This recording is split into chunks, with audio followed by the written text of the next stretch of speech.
Owaisi versus Yogi Adityanath क्यों हो गया है?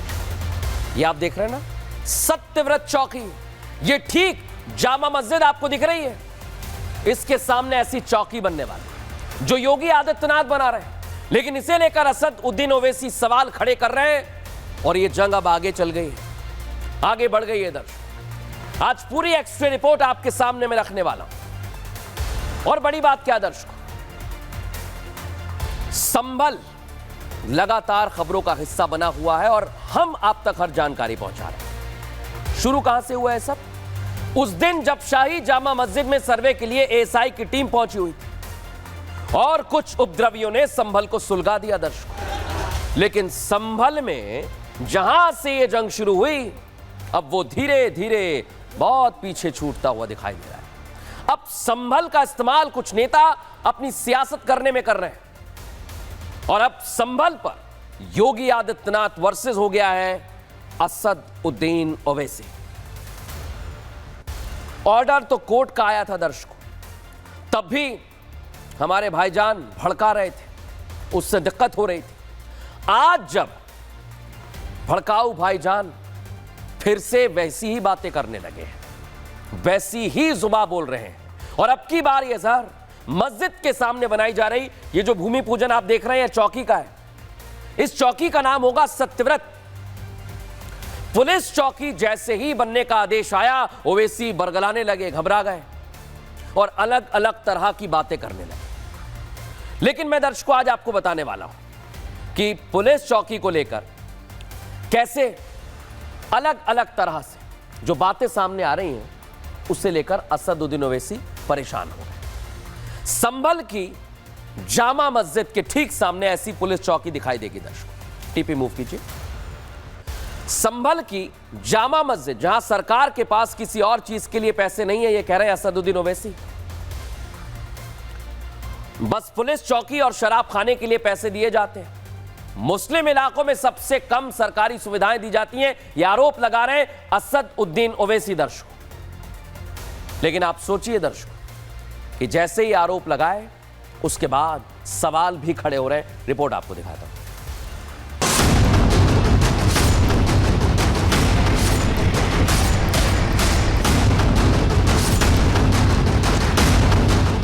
एक महीने पहले जो हालात संभल में बने वो भविष्य में दोहराए ना जाएं, इसके लिए शाही जामा मस्जिद के सामने सत्यव्रत चौकी की स्थापना होने लगी।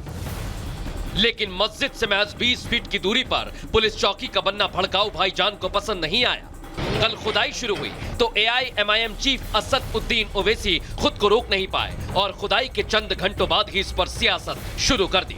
ओवैसी का साफ तौर पर कहना है कि सरकार स्कूल कॉलेज नहीं बनवाती बल्कि पुलिस चौकी बनवाने में सरकार का ज्यादा जोर है। लेकिन इसी बीच संभल प्रशासन का साफ तौर पर कहना है कि जो चौकी बनवाई जा रही है वो इलाके में कानून व्यवस्था को कायम करने के लिए बनाई जा रही है।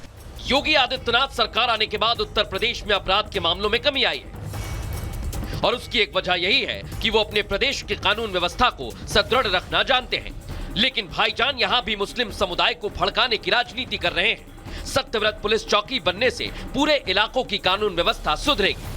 पूरे इलाके में लॉ एंड ऑर्डर सिचुएशन को इस चौकी के जरिए मॉनिटर किया जाएगा। दूसरी बड़ी बात कि 24 नवंबर को हुई हिंसा के बाद से ही तमाम फोर्स शाही जामा मस्जिद के आसपास रहती है, तो इस चौकी के जरिए उनको एक शेल्टर मिल सकता है। और तीसरी सबसे बड़ी बात कि आने वाले दिनों में शाही जामा मस्जिद को लेकर कोर्ट का रुख क्या रहने वाला है, उसके हिसाब से भी ये चौकी एक महत्वपूर्ण किरदार जो है आने वाले दिनों में देखने को मिलेगा। संभल के जिस इलाके में शाही जामा मस्जिद है वो मुस्लिम बहुल इलाका है। वहां चौकी का बनना अपने आप में ओवैसी को गलत साबित करता है, क्योंकि ओवैसी का कहना है कि मुसलमानों के इलाके में सबसे कम सरकारी सुविधाएं दी जाती हैं। वहीं पुलिस चौकी का बनना सुविधा नहीं तो और क्या है। लेकिन आज मैं आपको एक एक चीज बताने वाला हूं दर्शकों कि कैसे असद उद्दीन ओवैसी सवाल उठा रहे हैं, लेकिन योगी आदित्यनाथ ने पूरी तैयारी की है। कैसे तैयारी की, आइए आपको समझाता हूं। दुनिया की दूसरी सबसे ज्यादा आबादी कहां पर है? भारत में, और अब तो पहले नंबर पर भी आ गया है। लेकिन आपको यह जानकर हैरानी होगी दर्शकों, जब हमने डेटा निकाला तो हर 1 लाख की आबादी पर 156 पुलिसकर्मी हैं। असदुद्दीन ओवैसी को आज मैं समझा रहा हूं कि अगर एक पुलिसकर्मी 641 व्यक्तियों की सुरक्षा करता है तो कितना भार उस पर पड़ता होगा। पुलिसकर्मियों की स्वीकृत संख्या प्रति 1 लाख की आबादी पर 195 है। सोचिए, अभी भी हम बहुत पीछे हैं। अब सरकार ने एक पुलिसकर्मी को 512 व्यक्तियों की सुरक्षा की जिम्मेदारी दी। देखिए आप, ये खड़ा है ऐसे पुलिस वाला, ऐसे ही हमारे पुलिस भाई खड़े रहते हैं, जवान खड़े रहते हैं। लेकिन असदुद्दीन ओवैसी अगर चौकी खुल रही है तो इसे दिक्कत बता रहे हैं। अब इन्हें दिक्कत क्या है, आज सवाल यही है। आप सोचिए दर्शकों, इसे लेकर सियासत भी हो रही है। क्या कह रही है भारतीय जनता पार्टी, सुनवाता हूं आपको। बैरिस्टर असदुद्दीन ओवैसी के छोटे भाई अकबरुद्दीन ओवैसी ये बयान देते थे कि 15 मिनट के लिए पुलिस हटा ली जाए। ये न जाने क्यों पुलिस हटाने के लिए ये दोनों भाइयों के बीच में होड़ रहती है कि पुलिस नहीं होनी चाहिए। इसलिए अगर पुलिस चौकियां खुल रही हैं तो असदुद्दीन ओवैसी को पीड़ा क्यों हो रही है? पीड़ा क्यों हो रही है दर्शकों, यह पूछा जा रहा है। लेकिन शाही जामा मस्जिद के सामने बन रही सत्यव्रत चौकी पर ओवैसी चाहे कितनी ही सियासत कर लें दर्शकों, कहीं भी सच्चाई यही है कि चौकी इलाके के लोगों की सुरक्षा के लिए बनाई जाती है, जैसा यहां पर बन रही है।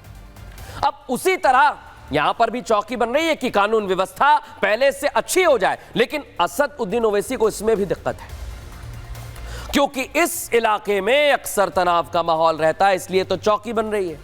हिंदू समुदाय के लोग यहां पर आने जाने से डरते हैं दर्शक। अब चूंकि संभल वो इलाका जहां पर मंदिर मिलने लगे, पूजा पाठ होने लगी, भक्तों की आवाजाही बढ़ गई, ऐसे में यह जिम्मेदारी तो है पुलिस की कि पुलिस पूरी सुरक्षा दे। और इसलिए पुलिस चौकी बन रही है ताकि सुरक्षा अच्छी हो, पैनी नजर उन अराजक तत्वों पर बनी रहे।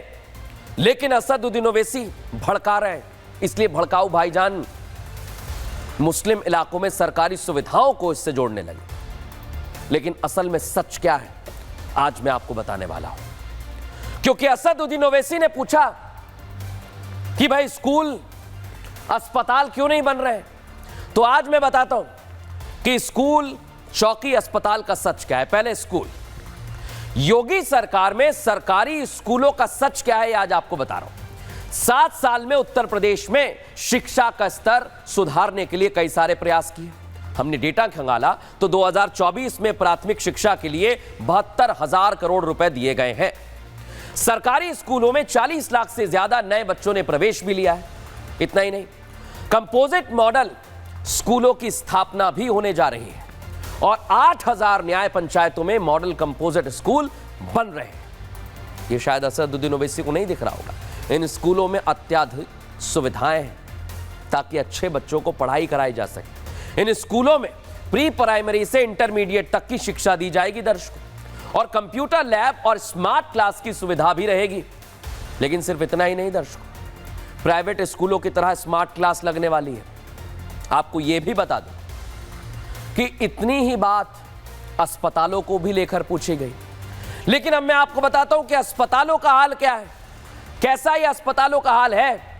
और बड़ी बात यही है कि जब बात स्कूलों की आती है, अस्पतालों की आती है, तो क्या उत्तर प्रदेश कर रहा है, दिखाता हूं आपको। देश में टॉप 10 लिस्ट में उत्तर प्रदेश के 9 सरकारी अस्पताल आते हैं दर्शकों। साल भर में सरकारी अस्पतालों की ओपीडी 14 करोड़ 29 लाख मरीज हैं। आप सोच लीजिए, अंदाजा लगाइए।